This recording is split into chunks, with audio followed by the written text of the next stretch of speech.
Hi everybody, so I'm back real quick. So this is kind of a lesson in life, I guess, video. Welcome to Set Me Free. My name is Robert. Yesterday I saw something as I was traveling home that scared me.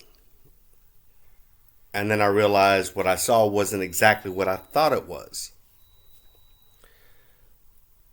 But then I asked the Lord, I said, why does this still frighten me? See, today marks 3 days since I got my new vehicle. Or not 3 days, but 3 weeks. And 3 weeks that the old vehicle that I used to drive is still sitting in the driveway where nobody has come and picked it up. And I find this very interesting because the day before I got my plates and I got my registration, I now have a vehicle registered in my name in the state of Texas.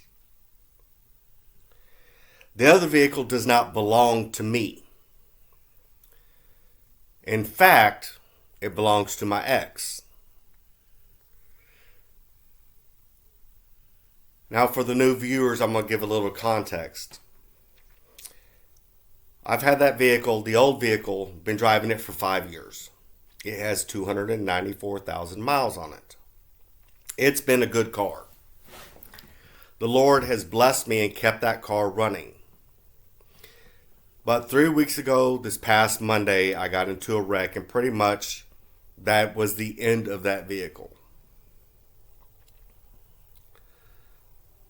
That following Thursday, the Lord blessed me with the vehicle that I have now.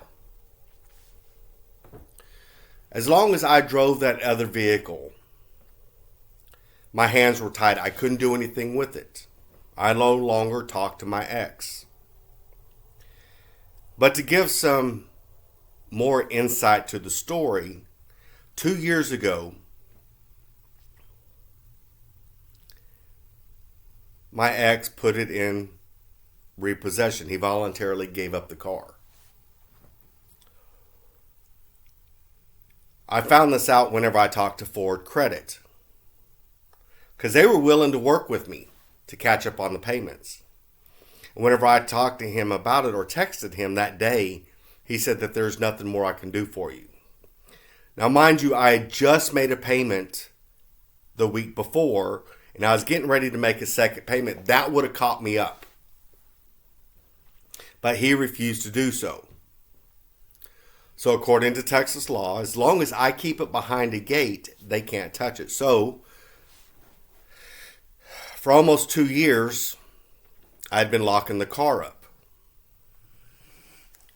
And you might be saying, well, why didn't you just get another one? Well, because I thought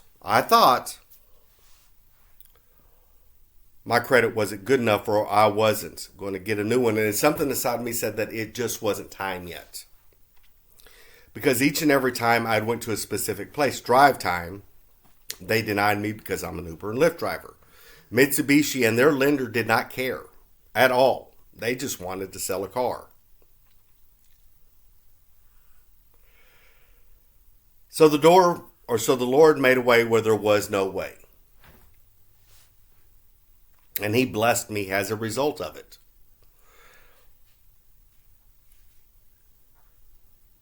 I'm hearing some strange noises in this house.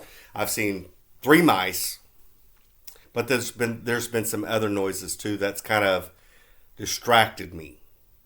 Because it's cold and wet outside, the mice have come inside, so I got to get some more traps today. I don't have a choice. Living in the country, this is the side effect. You get field mice, and with all the rain that we've had, they're looking for shelter. Plus, I got to put out some more peppermint essential oils too. That is actually one of the best deterrents I've had besides lavender. But lavender is extremely expensive at Walmart, at H-E-B. And it works actually better than peppermint does. But I digress.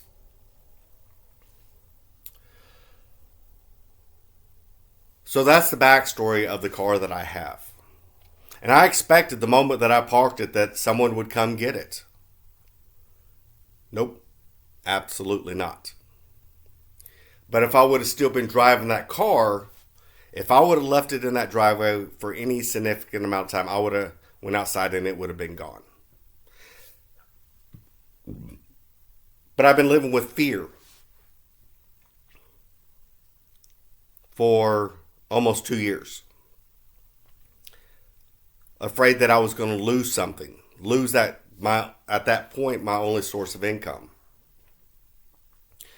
But what I find interesting as I look back upon the whole situation and scenario regarding it, even though it was not my car, I took care of it as if it was my car. Regular oil changes, brakes, tires, so on and so forth. I didn't keep it as clean because when you do ride share, you just kind of give up hope at some point. But with this new car and the way that the Lord gave it to me, I'm trying to be a good steward over it, keeping it full of gas, keeping it washed, wiping it down every day. I went and bought a handheld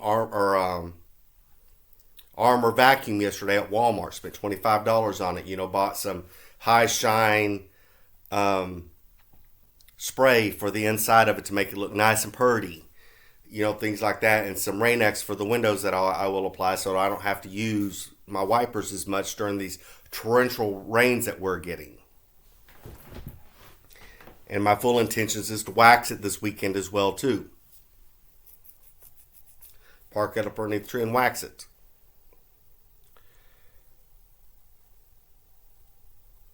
But it's about being a good steward. But that car, the old car,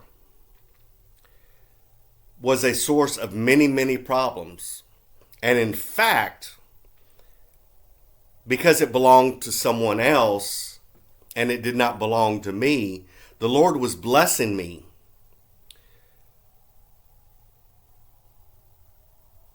But wherein you have fear and worry, that's faith turned inside out. Because I locked it behind gates, that was a source of fear. Always looking outside, wondering who was on the roads. Source of fear. Worrying about tow trucks. When you've experienced 3 encounters that I've had, you would be worried. Afraid to go grocery shopping. Afraid that the car would be gone whenever I'd come back, though there's not a tracker on it. A happenstance type situation. I was in a constant state of fear whenever it came to that car. Now with my new car, it's parked right next to the house. I'm not worried about it. It's in my name. I will make my first payment in 10 days, or actually 9 days now.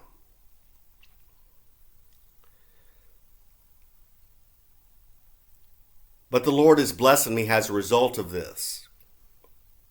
And I've been finding myself being less and less worried about it. And I half expect to come home and see that car gone.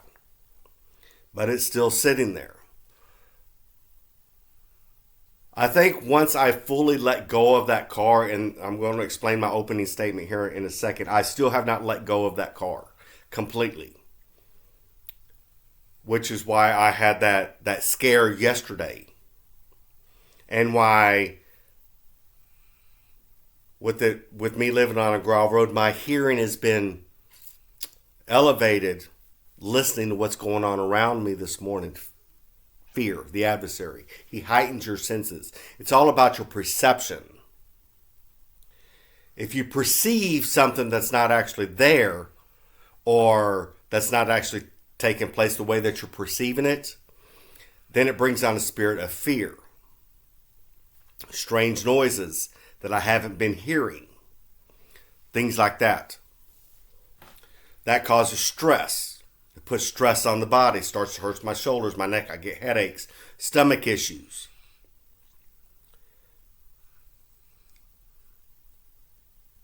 Because I live alone. But this is all the same things that I suffered with the old car that did not belong to me. And now that the Lord has given me a car, and I'm being a good steward with my finances, and see, with my old car, I wasn't a good steward with it. I always took advantage. I was always treating God like transaction. And now I'm saving money. I'm not going to the grocery store as much, Not drinking anymore. This is 3 months now that I'm in recovery from alcohol. Or a recovering alcoholic. Things like that. Reading my Bible more. Studying the Word. Doing videos. Giving testimony. Things like that. Trying to help people. Giving insight on how to beat Uber and Lyft and the tactics that they use against drivers. Trying to bring wisdom and knowledge and revelation to people. But as I've been studying 1 Samuel, and I just crossed over into 2 Samuel, there's some relevance to everything that I've been going through that God has revealed to me as I was studying 1 Samuel. Starting with when David comes into Scripture right around 1 Samuel 16. See, oftentimes enough, those chapters, David is running from Saul because Saul is trying to kill him. Without cause, Saul was jealous. God had stripped his kingdom from him and was going to give it to David. There's a lot of theology there. But see, the same thing can be said within my own life, that I had been running from an enemy and hiding in the wilderness and in the strongholds, my house, being isolated and alone, and really not having a life. All I do is do rideshare and I come home. That's it. I have no friends. People don't talk to me. My only interaction is with people on Uber and Lyft. But I've been finding my spirits lifting up as I start to come out of the wilderness, so to speak. And start to, even though God has blessed me with a new vehicle, I have not backed off, because oftentimes enough when we get something from God, oh, well, we got what I needed. We don't need him anymore. I haven't felt that way because I still have car payments to make, bills to pay. But not only that, I've learned my lesson with past experiences with, well, God gave me this. Now I don't need to do as much anymore. No, that's not the way that this works. My prayer life has evolved more, drawing closer to God, because He is my rock. He is Jesus is my salvation. And I've come to understand that the only way I'm going to succeed in life is by leaning on Him that much more and submitting this wicked flesh to His will.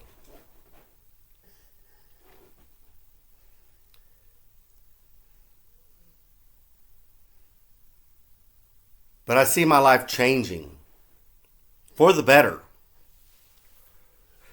I like seeing more money in my account, though it's to pay bills. It's there.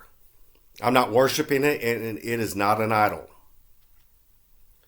But God is showing me, hey, Robert, you can do this. You just need to show self-control. Not go to the grocery store, not foolishly spend money on stuff that you don't need. Did I need to buy that vacuum for my car? Yes and no. Detailing stuff? Yes and no. Yes, because I want to be a good steward over what God has given me. No, it could have probably waited. But oftentimes enough, while driving, I'll look back and see my floors dirty. It's embarrassing.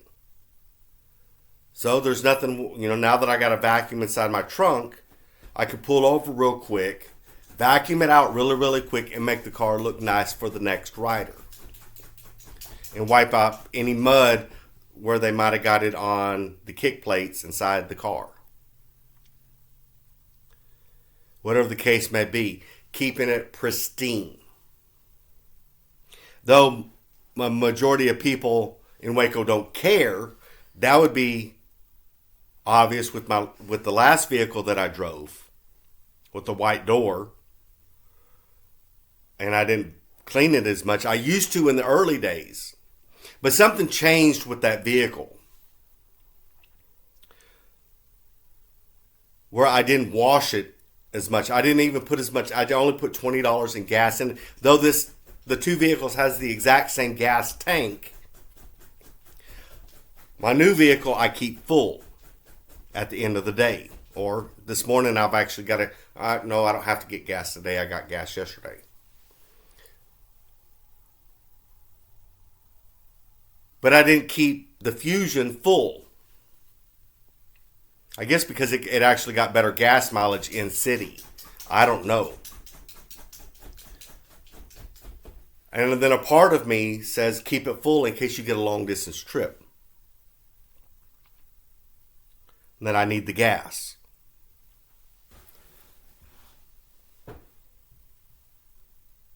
But I'm being a good steward over what the Lord has given me with this new vehicle. And by doing so, I'm being blessed as a result of it. Better earnings. You know, my prayer life is changing, and I'm not praying the same way that I used to pray over the last vehicle. Lord, protect my only source of income. Things like that. You know, I'm praying differently. My hope is changing to more hope. My faith is growing stronger in the Lord. Because I know that He is the source of everything in my life. Seek ye first the kingdom of heaven and all His righteousness, and all these things shall be added unto you. Another thing that I prayed yesterday morning, you know, if my people whom are called by my name will humble themselves and pray and turn from their wicked ways, then I will heal their land. It's probably one of the most quoted scriptures out of the Bible.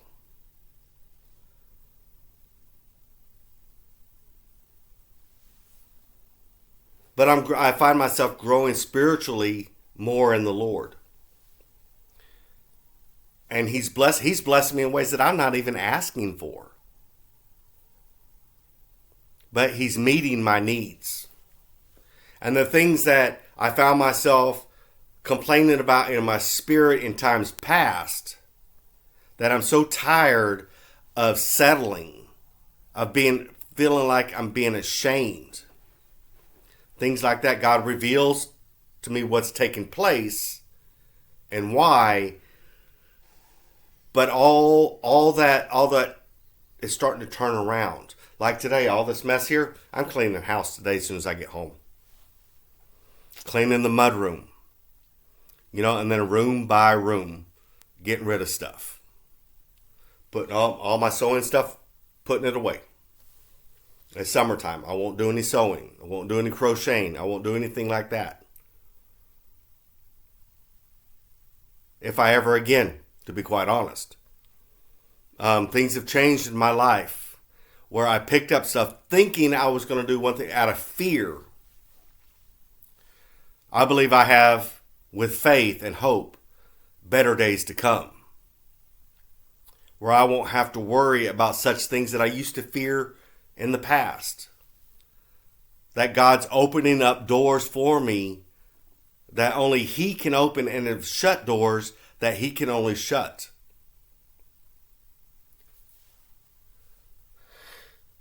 Maybe a good job where, you know, a steady paycheck coming in. Whatever the case.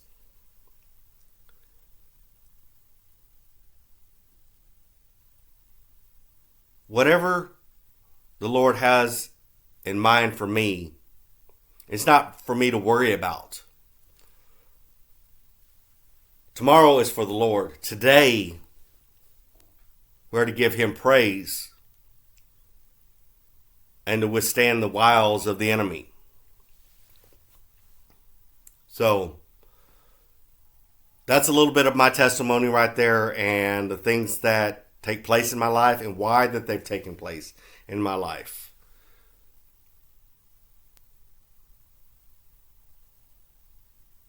But it's interesting. God is faithful and He is good all the time.